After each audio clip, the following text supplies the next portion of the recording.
ইবনে সিনা কি পরবর্তী multibagger stock? এই প্রশ্ন রেখে আজকের ভিডিওটি শুরু করছি। উত্তরটি জানতে এবং নিজে মাল্টিব্যাগার খুঁজে পাওয়ার টেকনিক শিখতে সম্পূর্ণ ভিডিওটি দেখার আমন্ত্রণ রইল। আসসালামু আলাইকুম ভিউয়ার্স, স্বাগত জানাচ্ছি নলেজ টাচের আজকের ভিডিওতে। আশা করছি সকলেই ভালো আছেন। পাবলিক ডিমান্ডের ভিত্তিতে আজ আমাদের আলোচ্য স্টক ইবনে সিনা ফার্মাসিউটিক্যালস। আজ স্টকটির ডিটেইল অ্যানালাইসিসের পাশাপাশি স্টকটি মাল্টিব্যাগার কিনা তার ক্যাপাবিলিটি চেকিং করব। তো চলুন শুরু করা যাক। ইবনে সিনার বর্তমান মার্কেট ক্যাপিটাল 1108 কোটি টাকা। টোটাল শেয়ার সংখ্যা 3,12,00,000-এর একটু বেশি। এর মধ্যে ডিরেক্টর হোল্ডিং আছে 44.67%, যার প্রধান স্পন্সর ইবনে সিনা ট্রাস্ট, যেটা হোল্ড করছে 44.31%। কোম্পানিটির total free float share 1,72,00,000। Public holding আছে 1,02,00,000, যেটা টোটাল শেয়ারের 32.54%, অর্থাৎ ডিরেক্টররাই মেজর পোর্শন হোল্ড করছে। ইবনে সিনা ফার্মাসিউটিক্যালস 1983 সালে ফার্মাসিউটিক্যালস ইন্ডাস্ট্রিতে তার যাত্রা শুরু করে। গত 41 বছর ধরে কোম্পানিটি তার বিভিন্ন কোয়ালিটি প্রোডাক্ট মার্কেটে সরবরাহ করে আসছে। বাংলাদেশের ফার্মাসিউটিক্যালস মার্কেটে বর্তমানে ইবনে সিনার পজিশন 19তম। দেশের সীমানা পেরিয়ে কোম্পানিটি Asia, Africa, USA, central America এবং সাউথ আমেরিকাতে তার প্রোডাক্ট এক্সপোর্ট করে।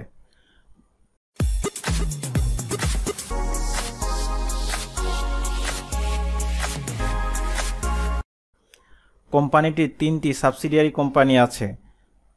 প্রথম subsidiary the Ibne Sina natural medicine limited, এর 99.99% শেয়ার হোল্ড করছে মাদার কোম্পানি। দ্বিতীয় subsidiary the Ibne Sina API industry limited, এটিরও 99.99% শেয়ার হোল্ড করছে ইবনে সিনা ফার্মাসিউটিক্যালস। তৃতীয় company Ibne Sina polymer industries limited, এটির 65% শেয়ার হোল্ড করছে ইবনে সিনা ফার্মাসিউটিক্যালস। বরাবরের মতো আজও ডিসক্লেইমারটি পড়ার অনুরোধ করছি। এই ভিডিওতে আলোচ্য স্টক কোনো বাই বা সেল নির্দেশনা প্রদান করছে না, এটি সম্পূর্ণ লার্নিং পারপাজে তৈরি করা হয়েছে।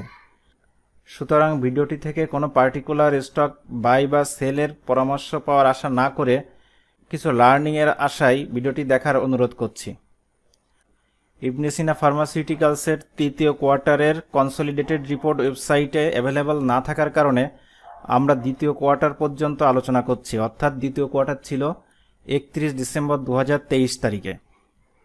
সেই পর্যন্ত ইনফরমেশনের ভিত্তিতে আমরা আমাদের আলোচনাটি সাজিয়েছি।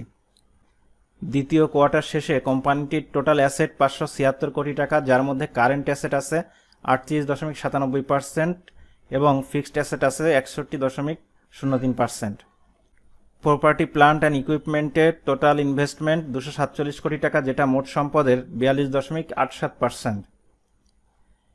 এইখানে কম্পেয়ার করার জন্য আমরা আরও দুটি ফার্মাসিউটিক্যালস কোম্পানির ইনফরমেশন এখানে দেখিয়েছি।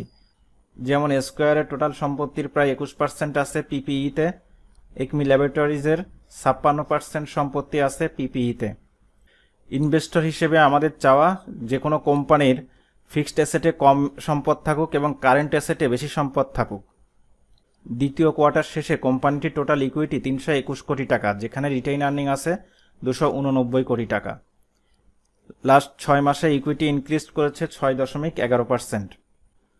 ইবনে সিনা ফার্মাসিউটিক্যালসের ফিক্সড অ্যাসেটে বেশি সম্পত্তি থাকার কারণটা খুঁজতে গিয়ে যে ইনফরমেশনগুলো পেলাম সেটি এখানে প্রেজেন্ট করছি। আমরা দেখতে পাচ্ছি ইবনে সিনা ফার্মাসিউটিক্যালস 2020-21 অর্থ বছরে টোটাল পিপিইতে অ্যাকুইজিশন করেছে 24,25,00,000 টাকার। সেম বছরে নেট প্রফিট হয়েছিল প্রায় 49 কোটি টাকা। পরবর্তী সালে পিপিইতে ইনভেস্ট করেছে 36,51,00,000 টাকা। ওই বছরে নেট প্রফিট হয়েছিল 60,48,00,000 টাকা। 2022-23 অর্থ বছরে পিপিইতে ইনভেস্ট করেছে প্রায় 69 কোটি টাকা এবং ওই বছরে প্রফিট হয়েছিল 60 কোটি টাকা, অর্থাৎ নেট প্রফিটের চেয়েও বেশি অ্যামাউন্ট সে পিপিইতে ইনভেস্ট করেছে। একমি ল্যাবরেটরিজ নিয়ে আলোচনায় বলেছিলাম, যখন কোনো কোম্পানি বেশি বেশি ইনভেস্ট করে প্রপার্টি, প্লান্ট অ্যান্ড ইকুইপমেন্টে, তখন দুইটি কারণ হতে পারে। প্রথমত, যদি কোম্পানিটি গ্রোথ ফোকাসড হয়, ক্যাপেক্সে ইনভেস্ট করার ফলে তার ম্যানুফ্যাকচারিং ক্যাপাসিটি বাড়বে এবং ক্যাপাসিটিটা ইউটিলাইজড করে তার রেভিনিউ বাড়বে এবং রেভিনিউ বাড়ার সাথে সাথে তার অবশ্যই নেট প্রফিটও বাড়তে হবে।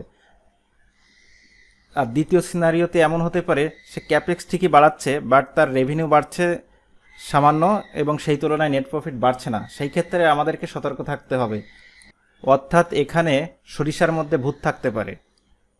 গত 4 বছরের মধ্যে কোম্পানিটি সর্বনিম্ন নেট প্রফিটের 50% ক্যাপেক্সে ইনভেস্ট করেছে এবং সেই অর্থ ব্যবহারের ফলে 2020-21 সালে ইবনে সিনার রেভিনিউ গ্রোথ হয়েছে 19% এবং নেট প্রফিট গ্রোথ হয়েছে প্রায় 25%। 2021-22 সালে রেভিনিউ গ্রোথ হয়েছে প্রায় 15% এবং নেট প্রফিটের গ্রোথ হয়েছে প্রায় 24%। 22-23 অর্থ বছরে কোম্পানিটি আশানুরূপ পারফরমেন্স দেখাতে পারেনি। সুতরাং এখানে আমরা একটা জিনিস ক্লিয়ার দেখতে পাচ্ছি, অন অ্যান এভারেজে কোম্পানিটি প্রায় 20%-এর কাছাকাছি রেভিনিউ বাড়ছে এবং নেট প্রফিট তার থেকে সামান্য বেশি বাড়ছে। এখান থেকে আমরা বলতে পারি কোম্পানিটি যে ক্যাপেক্সে প্রতি বছর ইনভেস্ট করছে তার রিটার্নও আমরা পাচ্ছি। আরও একটি তথ্য আপনাদেরকে জানাতে চাই, কোম্পানিটি 31 মার্চ 2024 তারিখ পর্যন্ত তার 3টি সাবসিডিয়ারিতে মোট 102 কোটি টাকার মতো ইনভেস্ট করেছে। দ্বিতীয় কোয়ার্টার শেষে কোম্পানিটির টোটাল লায়াবিলিটি ছিল 251 কোটি 67 লাখ টাকা। এর মধ্যে লোনস অ্যান্ড বরোয়িংস ছিল প্রায় 129 কোটি টাকা। গত 6 মাসে লোনস অ্যান্ড বরোয়িংস প্রায় 30% বেড়েছে। বর্তমানে ইবনে সিনার ডেট ইকুইটি রেশিও 40.23%, যেটা জুন 2023 সাল থেকে সামান্য বৃদ্ধি পেয়েছে। স্কয়ার ফার্মাসিউটিক্যালসের ডেট ইকুইটি মাত্র 1.3% এবং অ্যাকমি ল্যাবরেটরিজের ডেট ইকুইটি 93.9%। আমার মতে একটি গ্রোথ কোম্পানির জন্য ডেট ইকুইটি রেশিও 40 থেকে 50 টলারেবল, বাট 50 ক্রস না করাই বেটার। বর্তমানে কোম্পানিটির interest coverage ratio 22.6 Times. Interest coverage ratio June 2023 থেকে সামান্য বৃদ্ধি পেয়েছে, তবে লোনের উপরে ক্রমবর্ধমান ইন্টারেস্ট কোম্পানিটির জন্য একটি চ্যালেঞ্জ। যদি সামনে আমরা ইন্টারেস্ট রেট আরও বৃদ্ধি পেতে দেখি তবে কোম্পানির প্রফিটেবিলিটিতে এটা নেগেটিভলি এফেক্ট ফেলবে।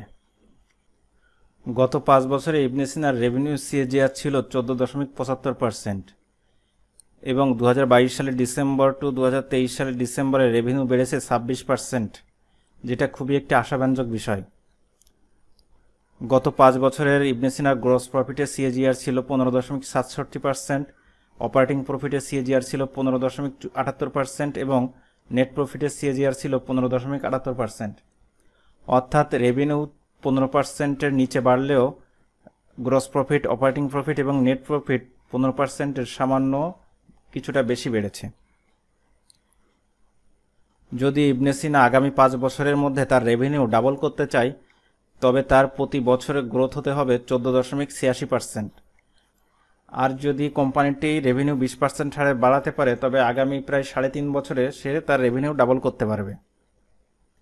এখানে আমরা দেখতে পাচ্ছি দেশের জিডিপি গ্রোথের প্রায় ডাবল রেটে ইবনে সিনা তার রেভিনিউ গ্রো করে চলেছে। ইবনে সিনার বর্তমানে gross profit margin 40.43%, operating profit margin 9.23% এবং নেট প্রফিট মার্জিন মাত্র 6.39%। কোম্পানিটির gross profit margin acceptable, but operating profit margin acceptable নয়। যেখানে কোম্পানিটি 100 টাকায় 40 টাকা গ্রস প্রফিট করছে সেখানে অপারেটিং প্রফিটে এসে সেটা মাত্র 9 টাকা হয়ে যাচ্ছে। তার ফাইন্যান্সিয়াল রিপোর্ট পর্যালোচনা করে দেখলাম অপারেটিং প্রফিট মার্জিন কমে যাওয়ার প্রধান কারণ higher selling and distribution expense, অর্থাৎ 100 টাকার ঔষধ বিক্রি করতে তাকে 29 টাকা ডিস্ট্রিবিউশনে খরচ করতে হচ্ছে। 2023-এর জুন শেষে কোম্পানিটির রিটার্ন অন ইকুইটি 19.77% এবং রিটার্ন অন ক্যাপিটাল এমপ্লয়েড 24.27%। আরওই এবং আরওসি অ্যাকসেপ্টেবল, তবে আরও বাড়লে ভালো।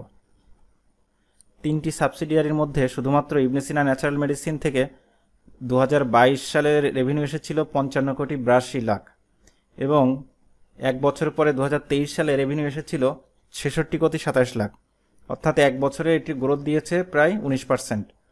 অন্য 2টি সাবসিডিয়ারি এখনও তার অপারেশনে আসতে পারে নাই। এই 2টি কোম্পানি অপারেশনে আসলে ইবনে সিনার র ম্যাটেরিয়াল কস্ট কমবে এবং ইন্টারনাল ডিমান্ড ফিল আপ করার পরে বাকি প্রোডাক্ট সে বাইরেও সেল করতে পারবে। ইবনে সিনার এক্সপোর্ট ভলিউম খুবই কম, 2023 সালের হাফ ইয়ারে কোম্পানিটি মোট এক্সপোর্ট করেছে 10 কোটি 20 লাখ টাকার ঔষধ, যেটি ইয়ার অন ইয়ারে 23.63% গ্রোথ দেখায়। কোম্পানিটি টোটাল যে সেল জেনারেট করে তার প্রায় 2% এক্সপোর্ট থেকে আসে। লাস্ট 2 বছরের এক্সপোর্ট ট্রেন্ড পজিটিভ। সো এক নজরে আমরা দেখতে পাচ্ছি ইবনে সিনার রেভিনিউ গ্রোথ মোটামুটি আশাব্যঞ্জক। 2020 সালে ছিল 17%-এর বেশি, 2021 সালে 19%, 2022 সালে প্রায় 15%, 2023 সালে প্রায় 8% এবং 2024 সালে সেটি 20% প্লাস হবে বলে আশা করা যায়। 2020 সালে কোম্পানিটি যেখানে 12 টাকা 56 পয়সা ইপিএস ছিল, সেখানে 2024 সালের অ্যানুয়ালাইজড ইপিএস 21 টাকা 64 পয়সা। প্রতি বছরই প্রায় 30%-এর কাছাকাছি পে আউট মেনটেন করে, যেটা সর্বনিম্ন পে আউট রেশিও।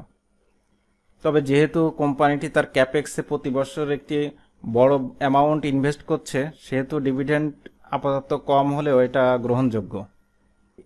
এখানে একটি জিনিস লক্ষণীয়, ইবনে সিনা গত 2 বছর প্রায় 20 টাকার কাছাকাছি ইপিএস করেছে এবং সেই তুলনায় তার নেট অপারেটিং ক্যাশ ফ্লো ছিল 13 টাকা আর একবার 28 টাকা।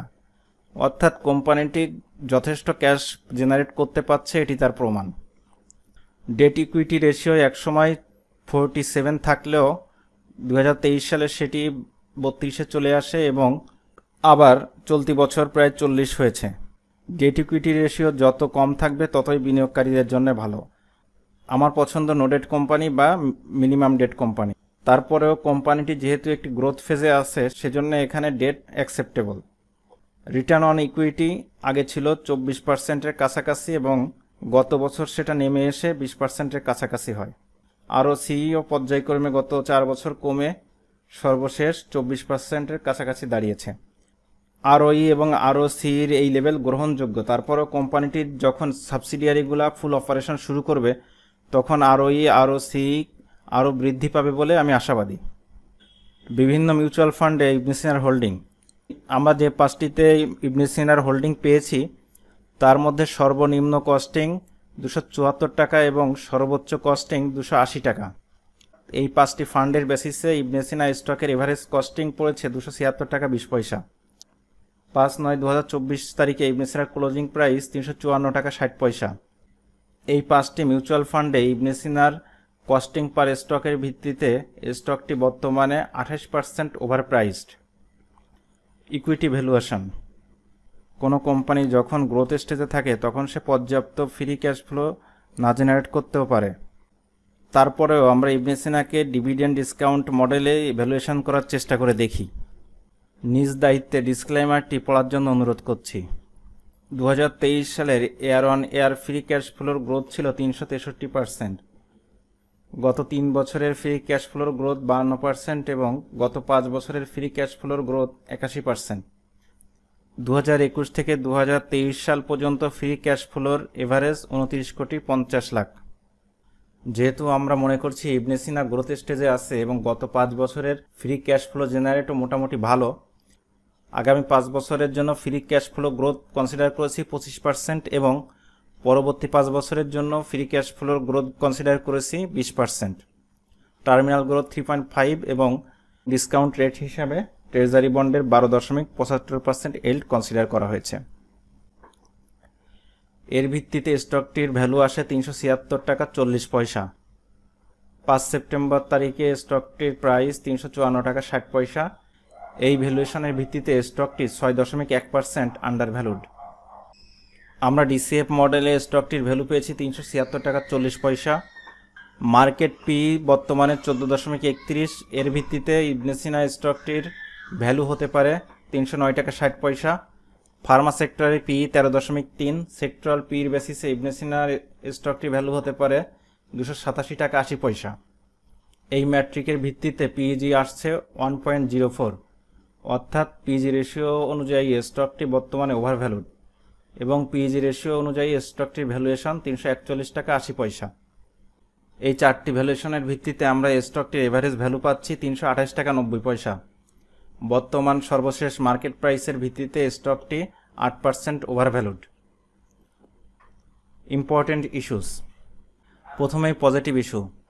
গত 5 বছরে ইবনে সিনার রেভিনিউয়ের সিএজিআর 14.75% এবং নেট প্রফিটের সিএজিআর 15.78%। এটি জিডিপির চেয়েও প্রায় ডাবল হারে বৃদ্ধি পেয়েছে, যেটা অবশ্যই একটি পজিটিভ ব্যাপার। অলরেডি আমরা বুঝেছি স্টকটি গ্রোথ স্টেজে আছে এবং টোটাল ফ্রি ফ্লোট শেয়ার মাত্র 1,72,00,000। এই শেয়ার সংখ্যার ভিত্তিতে এবং একটি গ্রোথ স্টেজে থাকা স্টকের পিই খুব সহজেই 20 থেকে 25 পর্যন্ত যেতে পারে, যেটা বর্তমানে প্রায় 17-র কাছাকাছি আছে। সুতরাং স্টকটি এখনও সামনে যাওয়ার যথেষ্ট স্কোপ আছে। ইবনে সিনা তার 3টি সাবসিডিয়ারির মধ্যে একটি সাবসিডিয়ারি অপারেশনে এসেছে এবং বাকি 2টি সাবসিডিয়ারির কাজ এখনও অনগোয়িং আছে। এপিআই প্রজেক্ট প্রায় ফাইনাল কাজ রানিং এবং পলিমার ইন্ডাস্ট্রি কনস্ট্রাকশনটা শুরু হয়েছে। এই 2টি কোম্পানি অপারেশনে আসলে কোম্পানিটির র ম্যাটেরিয়ালস এক্সপেন্স কমাতে পারবে এবং রেভিনিউ বৃদ্ধির নতুন দ্বার উন্মোচিত হবে। এ থেকে বোঝা যাচ্ছে ম্যানেজমেন্টের গ্রোথের উপরে ক্লিয়ার ফোকাস আছে। চ্যালেঞ্জেস: আমরা জানি গ্রোথ কোম্পানির ফাইন্যান্সিয়াল স্ট্যাটাস খুবই ভোলাটাইল হয়, অর্থাৎ কখনো অনেক বৃদ্ধি পায় আবার কখনো অনেক কমেও যেতে পারে। সেটা আমরা ফ্রি ক্যাশ ফ্লোতেও দেখতে পাচ্ছি। সুতরাং ইবনে সিনার জন্য এখন একটি বড় চ্যালেঞ্জ তার ফ্রি ক্যাশ ফ্লো স্টেবল রাখা। যদি কোম্পানিটি তার ফ্রি ক্যাশ ফ্লো স্টেবল রাখতে পারে এবং স্টেডিলি বৃদ্ধি করতে পারে, তবে সেটা বিনিয়োগকারীদের জন্য অবশ্যই একটি পজিটিভ ব্যাপার হবে। ইবনে সিনার ডেট ইকুইটি রেশিও 40.23, অর্থাৎ নিজের 100 টাকা ইকুইটির বিপরীতে ব্যাংক লোন আছে 40 টাকা 23 পয়সা। যদিও এই লেভারেজ পজিশনটা একটু বেশি, তবে যেহেতু তার রেভিনিউয়ের গ্রোথ ভালো, সুতরাং এটি কনসিডারেবল। তবে ম্যানেজমেন্টকে দৃষ্টি রাখতে হবে যেন এই ডেট ইকুইটিটা খুব বেশি বৃদ্ধি না পায়। গ্রস প্রফিট মার্জিন 40% হলেও ইবনে সিনার নেট প্রফিট মার্জিন অনলি 6 থেকে 7%।